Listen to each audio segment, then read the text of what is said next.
Good morning, friends and neighbors, and welcome back to another exciting edition of Red Rock Firewood.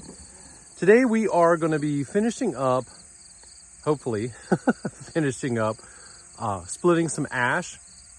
And so we brought this ash home in log form on the tilt deck, and a little bit of it was an ash tree that had just been cut down by the tree service guy. And then the bulk of it, most of what you still see here, was stuff that had been laying in the tree service wood yard for quite some time. They had stacked it up kind of in a log pile, and I honestly don't really know how many years it had been laying in there. At least one, maybe two, maybe three. So I had some questions about whether there would be any wood in it that was salvageable, or if it would have all gotten kind of punky yet. And so what I decided to do, I set up, I've got you can't see the best here, but over there in the back, that pile is kind of boiler wood. That stuff that's a little bit punky is just not ideal quality. Some of it had some ants in it. So that's gonna go for those customers, and I'm just putting it on the ground because we're really close to boiler wood season. It's not gonna be long before, actually I already know of one individual I need to haul some of that wood to. So I'll just, as soon as we get a call in for that, I will load that up and take it. It should be dry and great. If you look right over top the splitter, you can see what has historically been the ash wood bin. And I've got a pretty good pile in there of stuff that's split down, ready to go. And then behind me here are the rounds that are yet to split. So I'm just kind of sorting it out as I go. And there's a little bit of other stuff that kind of got mixed in here when I pushed it up on the pile. So I'm kind of having to put that to the side. But you can see the pile of good stuff back there. Well, let's walk in and see it a little better. You can see that is just really nice stuff. It's splitting nice, it's good. Some of this is good stuff that's just knotty and gnarly and hard splitting stuff. Some of it's short, odd lengths, was still good wood, but was an odd length, so it goes over here. And then some of it is just a little bit punky. So when I get into that punky stuff, I just kind of take a wide berth around the stuff that's starting to get rot. And it's common with ash, it stays good in the center, it rots from the outside. So I'll just peel, leave a wide margin between the not good and the good to make sure everything that I'm leaving behind is good. So these chunks will have some bad and a lot of good in them. And then the stuff that goes in here will be all good. And so I'm just kind of sorting that out as I go. The goal behind this, I'm really running low on wood that is seasoned and dry enough to be marketable for this year. I've really got just not as much of it as I would like to have. And so if I can work through this ash, even though there is, more junk in it than what I'd like, at least I am adding to my inventory of stuff that I could sell this winter. So that's the goal, the thought process behind it. I've got some footage of when I hauled it in the log. I think I've got some footage of cutting it up. And then today I'm going to be splitting it, and I'll bring that to you here. But that's probably enough chatter. Let's get to work. Thanks for joining us.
All right, friends and neighbors, that takes care of the ash pile.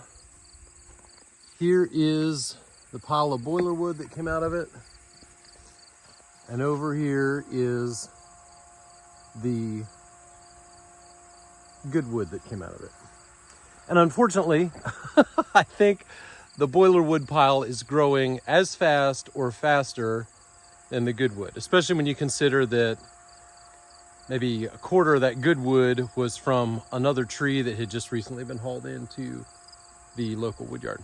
So I think this is going to be the plan. I'm not going to haul any more of this older ash, at least from this source home. It's because I think it's too far gone. There's one other wood dump that I need to go and check out that also has some older ash, and it may be different. I don't know. We'll check it out. But if I do process any more of this, I'll just do it in at the wood yard. I'll take the splitter and the chainsaw in and cut it and split it right there, right into the truck. And I'll just do that. If I get an order for boiler wood, or if my tree service guy needs boiler wood, I'll just go in, cut it, split it right into the truck, haul it right over and deliver it, and kind of save a step on it. Otherwise, I don't think it's worth my time fooling around with. There's just not enough good in it. It'd be great if it was. If it was all good, man, that would be amazing. I would just do nothing but that, because that stuff, what's good is really good. Like, it's dry and ready to rock and all the things. But that is not the case. So thanks for coming along today, joining us at Red Rock Firewood. We'll talk again soon. Bye for now.